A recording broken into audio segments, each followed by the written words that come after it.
So we have this holiday here in the U.S. It's called Thanksgiving. And it's a holiday when more than the only purpose of it, really, in practical terms, the only thing we do is gather together in small communities, usually families, and eat. And that's it. There are no rituals other than a meal, a feast meal. And it's always the Thursday. It was initially conceptualized as being on the 26th of November, but that kind of went away and eventually became the last Thursday in the month of November. And so people come together and they just celebrate by having a meal together, and usually in families. And it's actually a really cool holiday. When Europeans first came to the Americas, they weren't pilgrims. No, they didn't even refer to themselves as pilgrims until the 1800s. Nobody did. It was not about pilgrimage. It was not about this sort of religious. For a very small group of people, it was. Very small group of people. But even then, they wasn't a pilgrimage per se.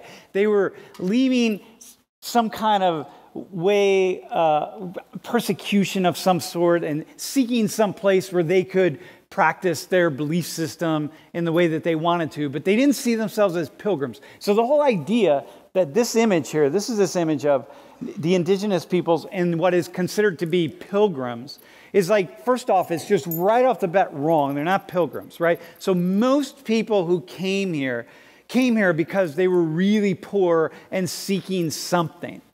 If you're wealthy and you're doing really well, you're not going to leave your land on a boat to go who knows where you're going, having no idea, almost certainty that you're not going to return, and that very quickly the tales of death and starvation and suffering are just rampant. So it's really unlikely you're ever going to return. And so what's going to make you do that other than somehow something in you is just trying to cling to some sense of a better life? You get here to the Americas in these boats, and you got to figure out, first off, you got to land. And once you land, you got to survive.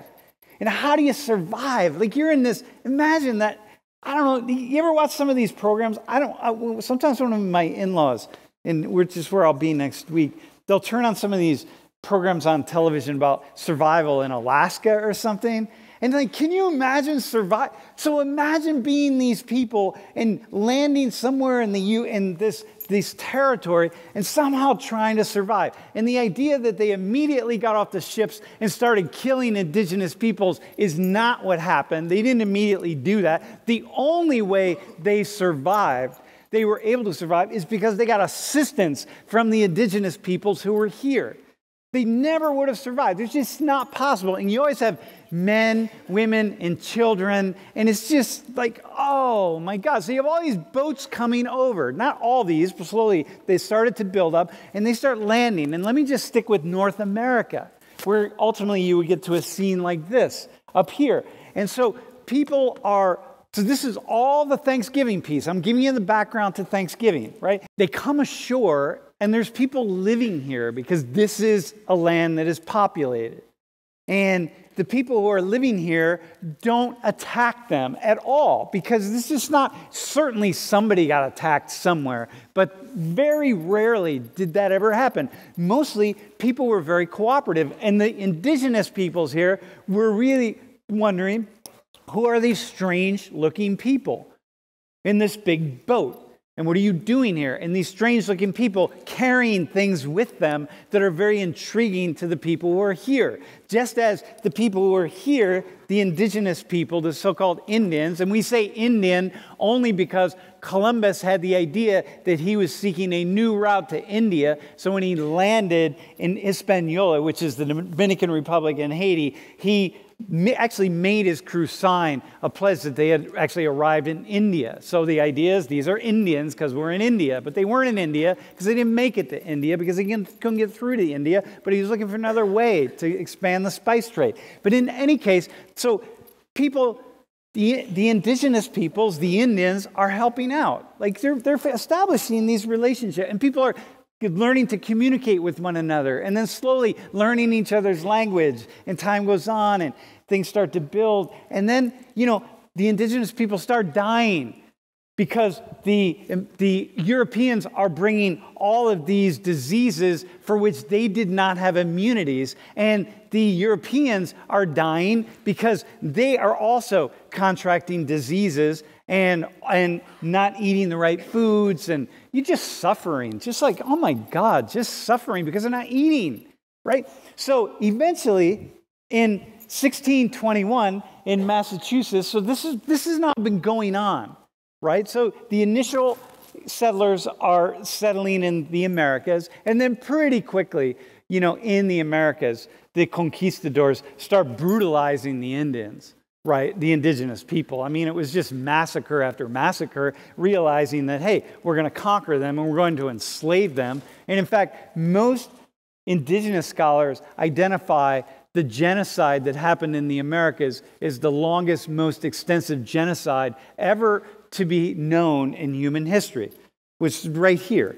And so in South America, Central America, and the Caribbean, it's a different story. But in North America, it's not that. So people are dying, and then there are these skirmishes, and people fight, and things happen, and there are battles, right? And at some point in time, these two groups of people from this particular tribe and the Europeans come together on this one particular day in 1621, and somehow it's not even certain that there was a feast. And there have been other feasts before this. It wasn't the very first time. Not long after the feast, there was this major battle when 500 to 700 indigenous peoples were slaughtered of a particular tribe by the Europeans. And so this guy says, hey, for the next 100 years, every Thanksgiving Day, it's going to be this day that in honor of the bloody victory, thanking God for the battle that we won, meaning the slaughter of the Indians in that particular region. And it's just, then it starts to become slaughter after slaughter after slaughter, and massacre after massacre. Because then it starts to become taking the land. And Thanksgiving, by the way, does not really become something serious until George Washington declares that it is such. And then Abraham Lincoln in 1863 decided that it would be a national holiday. So it's only been a national holiday since 1863 in the United States, which is actually a pretty long time, come to think of it. Okay? So here, let me walk you through a couple things. So once again, the idea that we have as indigenous peoples came down from Asia, although recently I got an email from somebody of African ancestry deciding that I was a complete charlatan because the Americas were first discovered, I guess if we want to say, by the Africans long before the indigenous people. So Africans were the very first people here in the Americas and just came across the Atlantic. She didn't say Africans. She used the word Aboriginal and black. Oh, yeah, Aboriginal and black. Which she was claiming is something different. Oh, right, okay. But I've gotten the other thing with Africans. People have the idea. But who knows? I don't know where people come from. I have no idea. Maybe we just come from outer space. But look, here's a map. This is one of the earliest maps of the Americas that we have, 1865.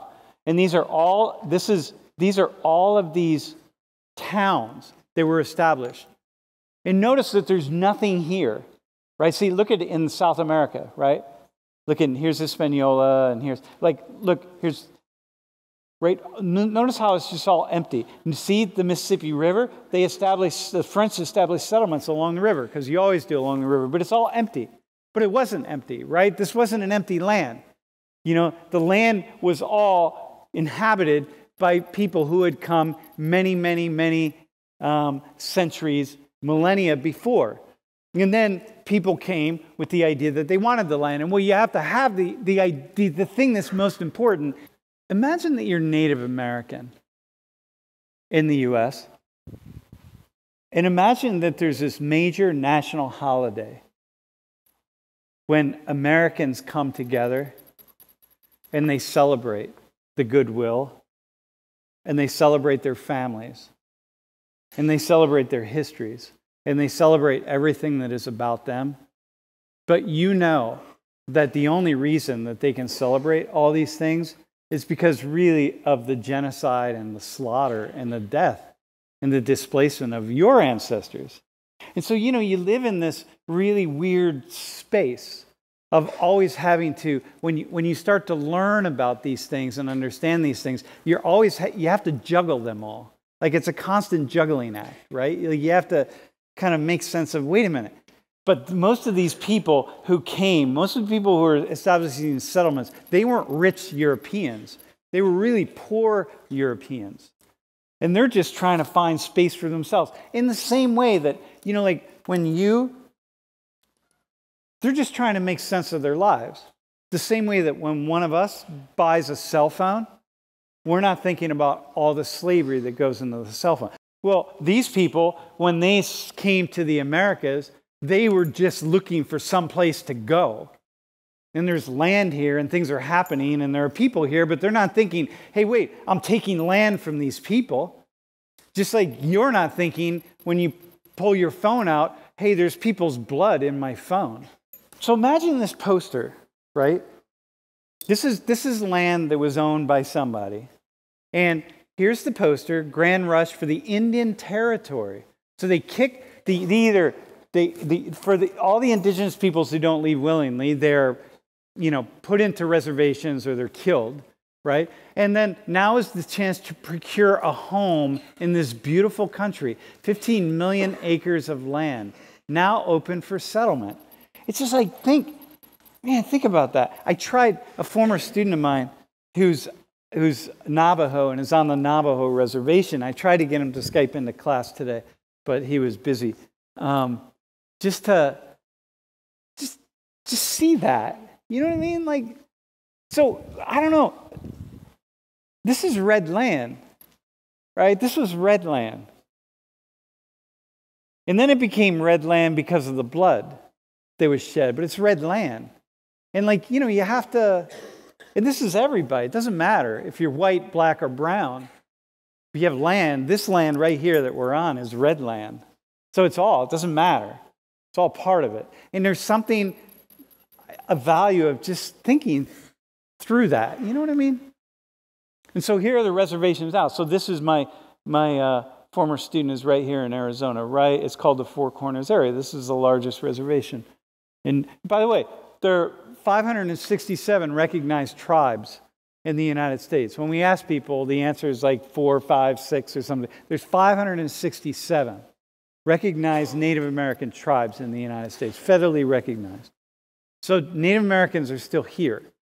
So when I look at something like this, and I think like, wow, this is the equivalent of, for Black Americans who trace ancestry to slavery, this is the equivalent of some of the slave sale posters.